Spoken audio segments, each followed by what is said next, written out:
Welcome back to Secrets to Freedom. I'm your host, Holly Vaughn, and today I have with me Carrie Vanston, the alligator wrangler. So tell us what that means, Carrie.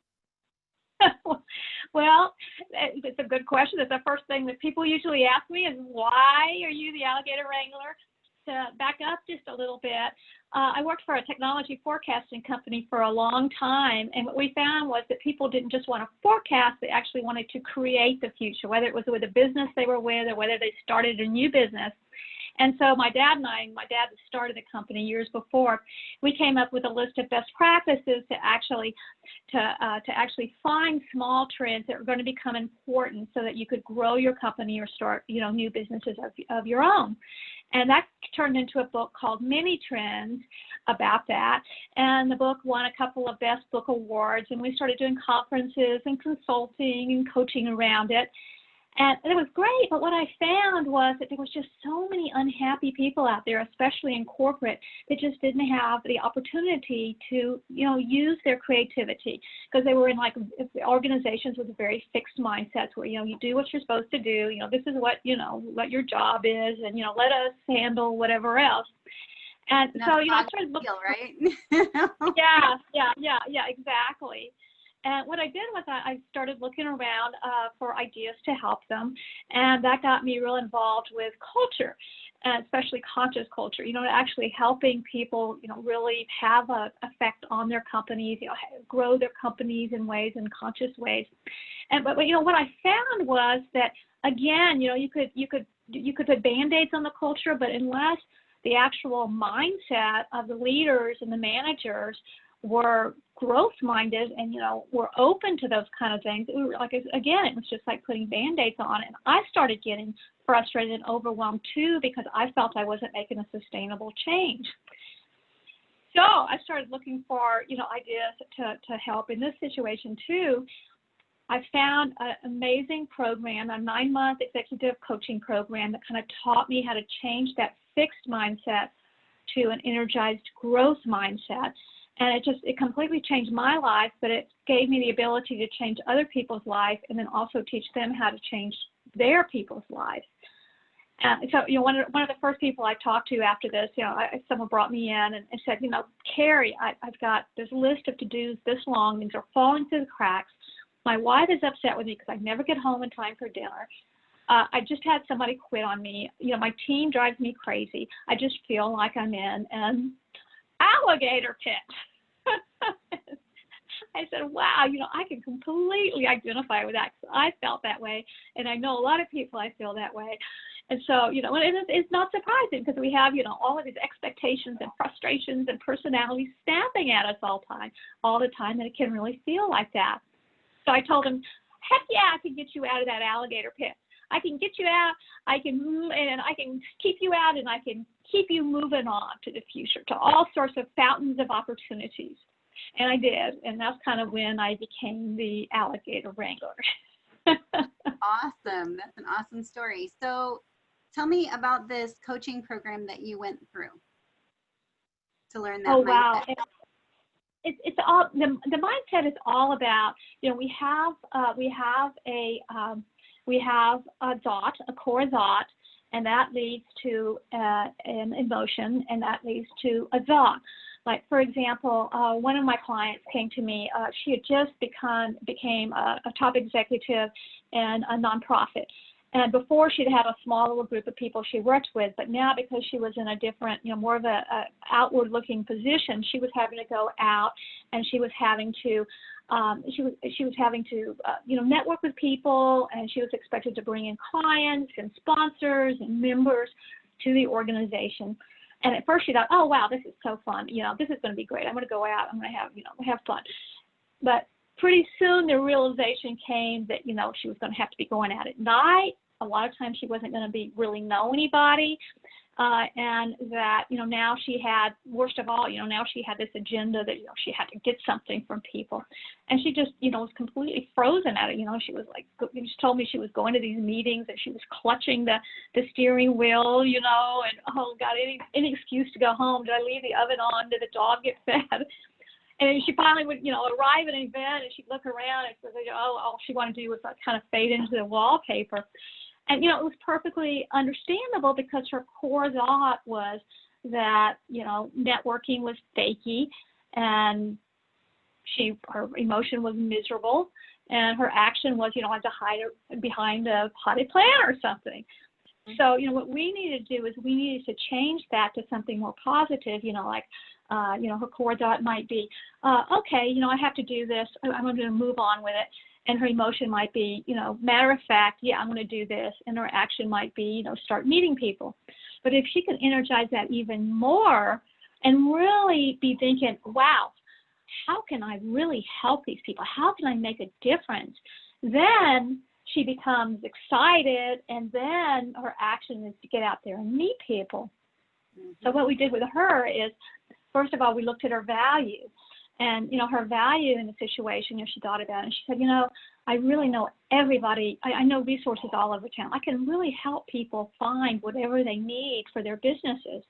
And so, maybe I can help them do that. And, then if they want to know more, then I can transition them into coming and having a meeting, and we can talk some more. And so, that value piece, that really kind of changed that core thinking. And then we talked about, how, what things helped you in the past, revisit your past strengths. And she was like, well, a year ago, I was at a St. Patrick's Day party, and there was these really funny centerpieces on the table, and I was making jokes about them, and I had the whole table cracking up, and, I left with 2 really good contacts that night, and I said, well, what was your strength there? And she was like, my sense of humor. And, how often do we not use our sense of humor in these situations? Because, we're also stressed out. So, we came up with a couple of great ideas for her to talk about, some jokes, that she could come up and start a conversation with. And, she started feeling more comfortable. And then we set goals so that, she committed to me that, she would try to meet two people she didn't know, approach 2 people, that she tried not to leave till she had 2 appointments. And that she would do these things each week. And, and pretty soon she was feeling more comfortable. She was making friends. She was getting referrals. She started getting, the sponsors and the memberships. And, her boss was so excited about it that he actually gave her a raise.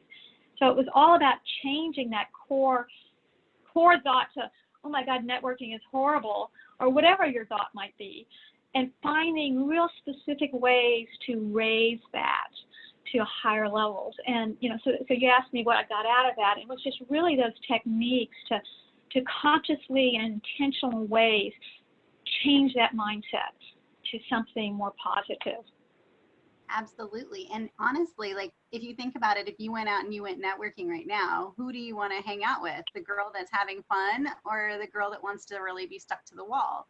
Right? Like, that's the person you want to network with too. So like, she's attracting more people to her without her even really having to go push to push herself to do this, push herself to do that. She's actually going to pull them in because she's sitting so much happier. Yeah. And, I always tell people, get a goal in your goals, whatever your goals might be, get the goal, and then think about, not just the goal, but how you're going to feel when you have that goal, because then your unconscious and your conscious mind is working together. And not only does it make you more likely that your unconscious and conscious are going to kind of work together and make it happen, but it makes you happier now. And so you get the double benefit of that. And, when you get that mindset, wow, this is kind of where I'm going, and this is how I'm going to feel, it doesn't only make you feel good now, but it also, wherever you're going, it puts you in the right direction. I was talking to somebody the other day, and she was telling me that she wasn't getting paid particularly well in this job, and that she was looking for a job that was paying better, and she was also doing this training stuff on the side that she loved to do, but she was trying to get a job. She was looking for a job in that area that she was already not happy in, and I was like, well, why are you trying to get another job paying better in that same area? Is there something else you like to do? She said, I love this training stuff. And I said, okay, well, can you make some money doing that? And she said, yeah, I could. I make just a tiny bit on it if I put some effort into it. And it was just like, well, why not go for that and put your energy into that? Do you have some cushion that you could move toward this in the next few months? And if not, do you have an outlet? She said, yeah. And I said, well, if that's what you really want to do, put your mind to that, because otherwise you're going to go off in this other area that you're not happy with, and why put any more energy into that? So it's just so important it might not be exactly the goal that you end up with that you thought you wanted, but at least it's going to be in that direction, and it's probably going to be something even better, because once that mindset is in the universe, it just pulls at that best result for you. And it can be learned. It can be, that's what I do, is I help people get that mindset really clear. And then, how do you get to that point that you really want to be? Yeah, that is, yes, exactly. Like it's exactly. So, and I've sat in her shoes too. I went to college, I got a degree. I have a degree in physical therapy. That's where I work. I love what I do.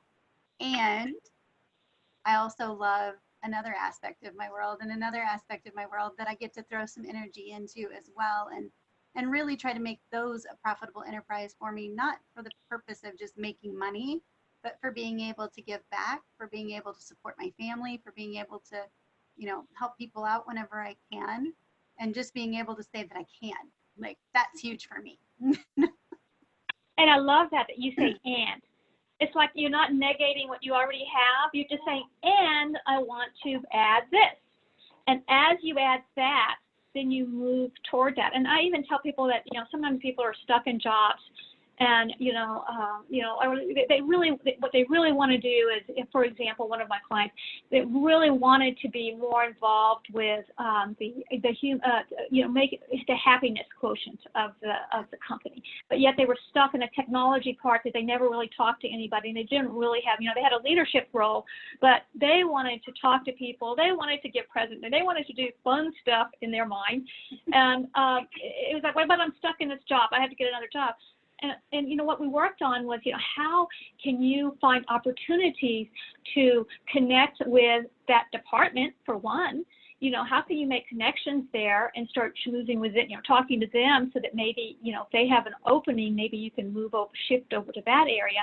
But also, how can you, like, maybe have lunch and learns? You're the person who does the lunch and puts together the lunch and learns. And so you can bring people in that, you want to meet, and that you want to do what they're doing, and you can bring them in, and then you're kind of the point person. In her case, she loved yoga, and she did that on the weekends at a yoga place. And so she started a little yoga thing in the afternoon, so that people could come in and do yoga. But it was like, when you start thinking about how can I take advantage of what I love to do in what I'm doing now. And then, in the next job maybe that she has, then, when next time she applies for a job, she can say, I was the program manager for the luncheon program. So you can take all sorts of opportunities. When you put your mindset out there, all sorts of opportunities, they just start popping up. And so that's what I really, really encourage you and whoever's listening to do is, really keep open to those opportunities, because they're there. Even with COVID, right now, we're in the middle of this.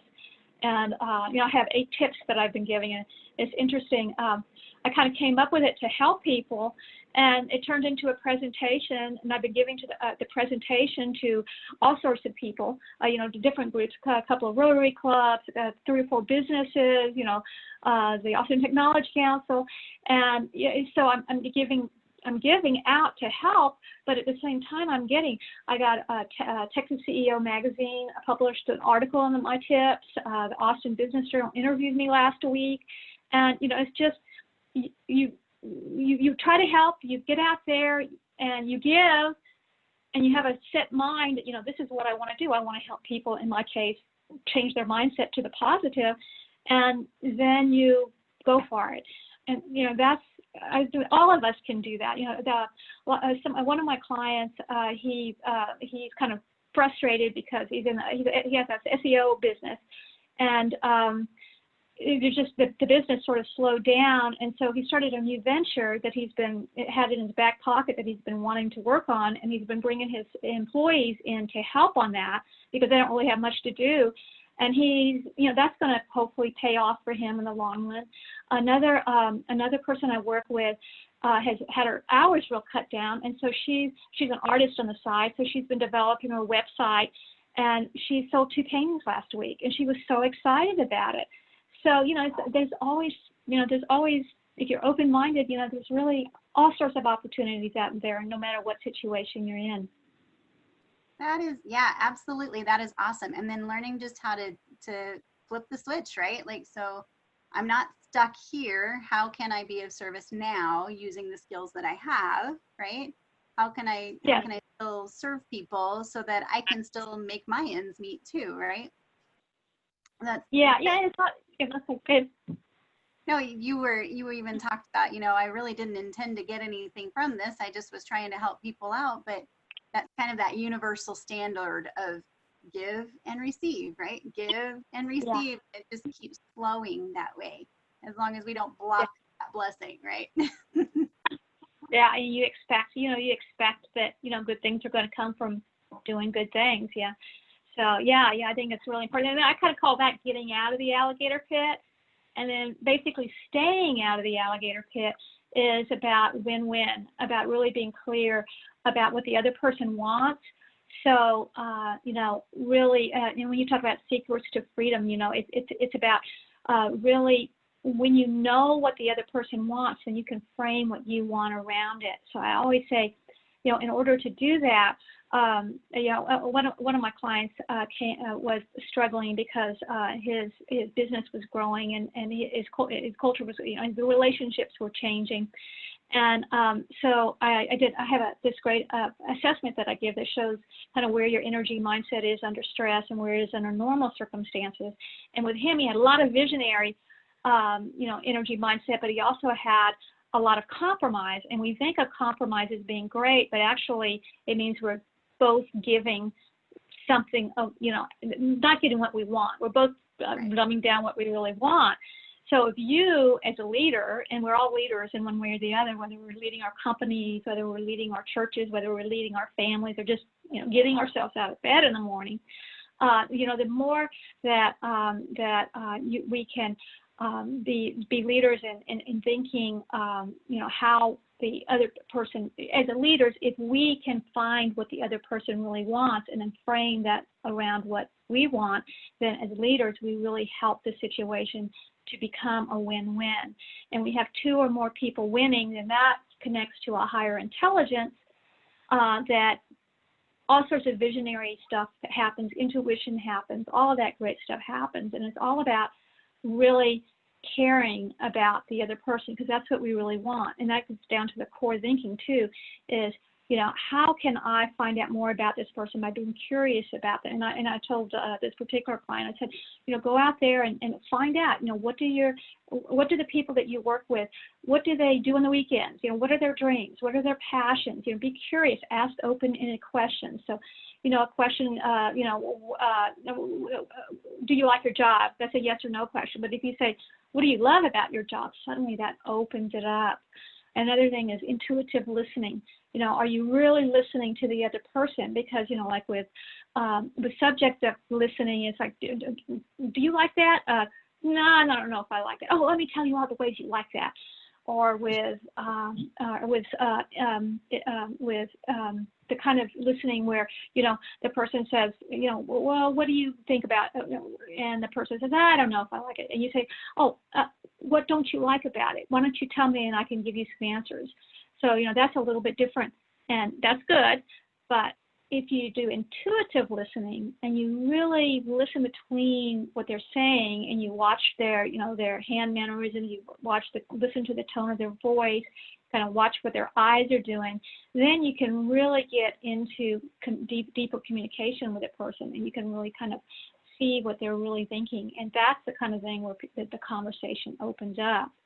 And in his case, he told me, he came in and said, one time to one of our sessions and said, one guy's been driving me crazy, and I finally had to bring him in because he was kind of like talking behind my back to one of the clients who was changing one of my apps. And so I knew I had to bring him in, and my personality, my type A personality just wanted to say, just stop it or else. And I said, no, Carrie says there's always a win-win. I'm going to bring him in. I'm going to, the guy was, rah, rah, rah, rah, rah. Yeah, no, okay, well, what's going on with the client? Rah, rah, rah, rah, rah. What's wrong with the app? And by the end of the conversation, he had actually learned something because it wasn't a conflict.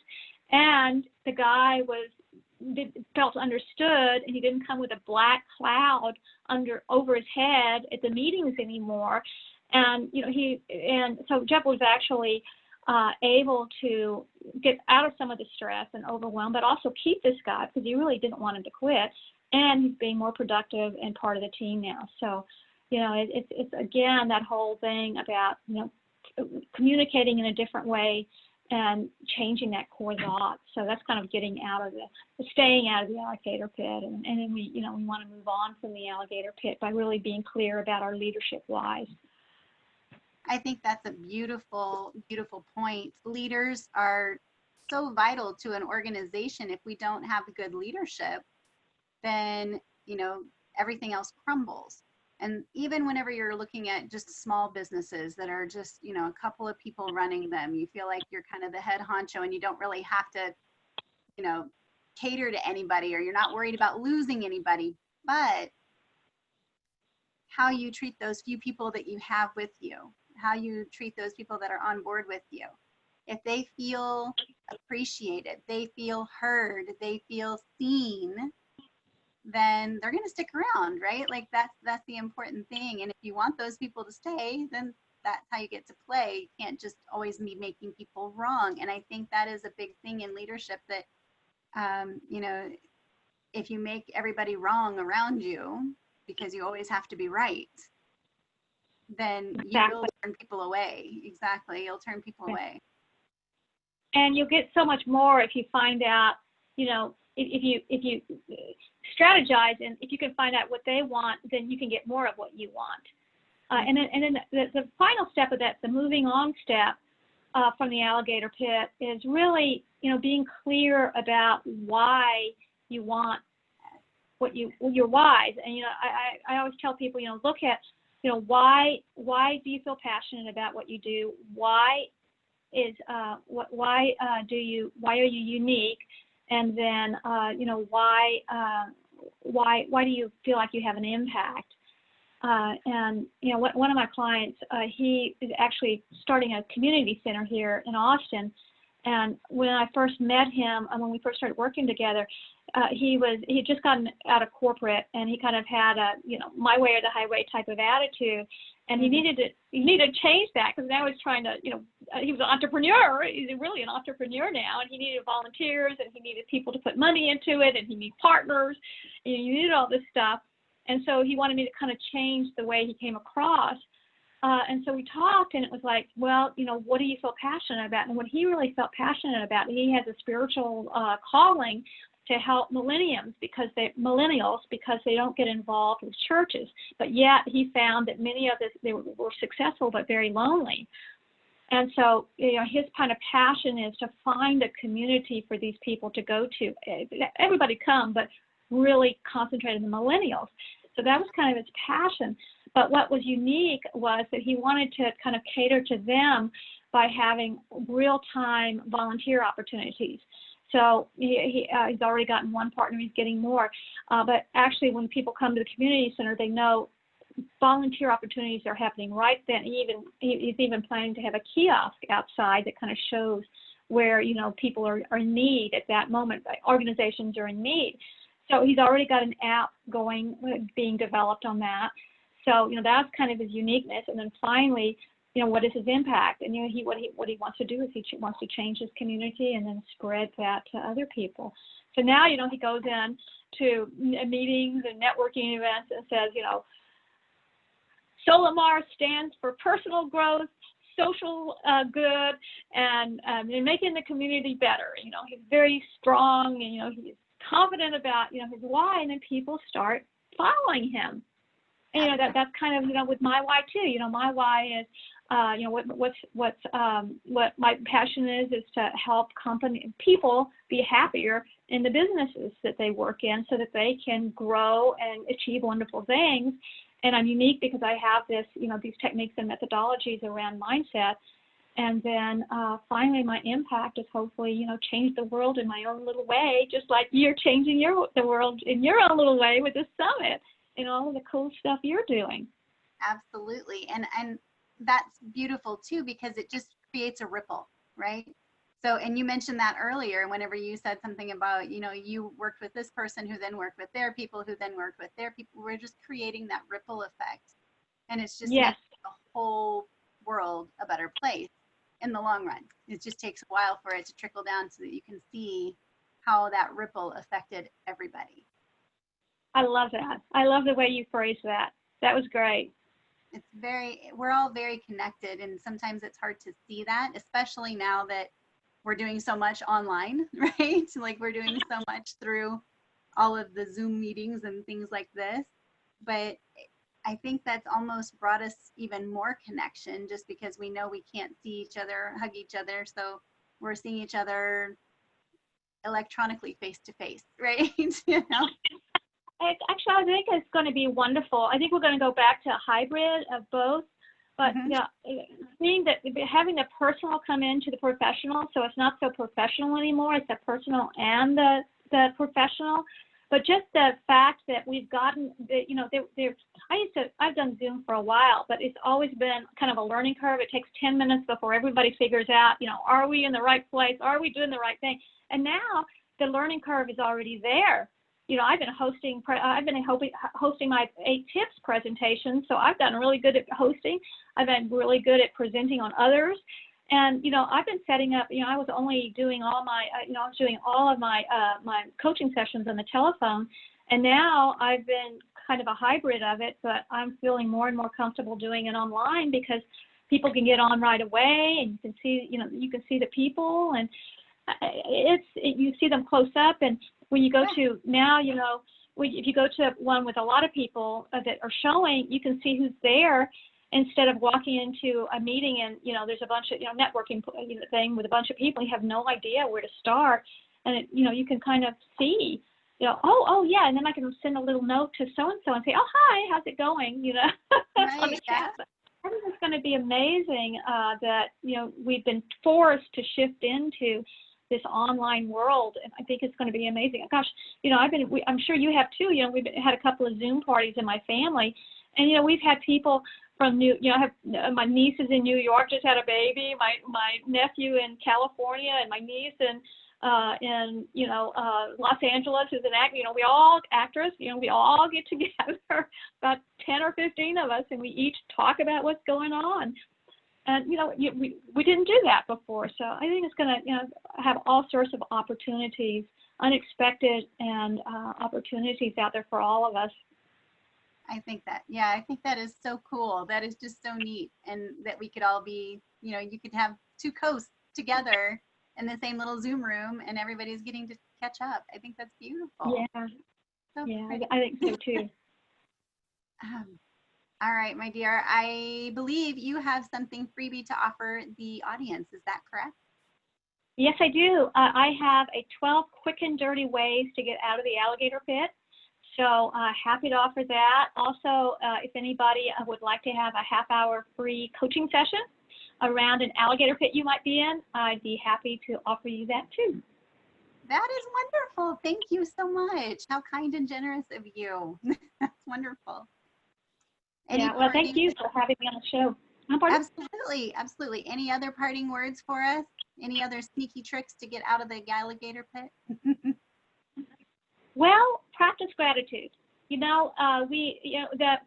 Gratitude is like the game changer. And so I always say, take 3 to 10 tips every day, 3 to 10 gratefuls that you have, write them down, And for the ones that are challenging, turn them into positives. You know, I really struggled today because I felt overwhelmed, but I called my team and I feel better. Or, you know, I really feel stressed today, and I'm going to commit that I'm going to take a walk tomorrow. And when you start doing that, by the time you get to the last, the grateful, you'll be saying, you know, I'm so lucky that I have such a great life. And you could also say, see you later, alligator. That is awesome. Well, that is it for us today. Yes, indeed. See you later, alligator. After a while, crocodile.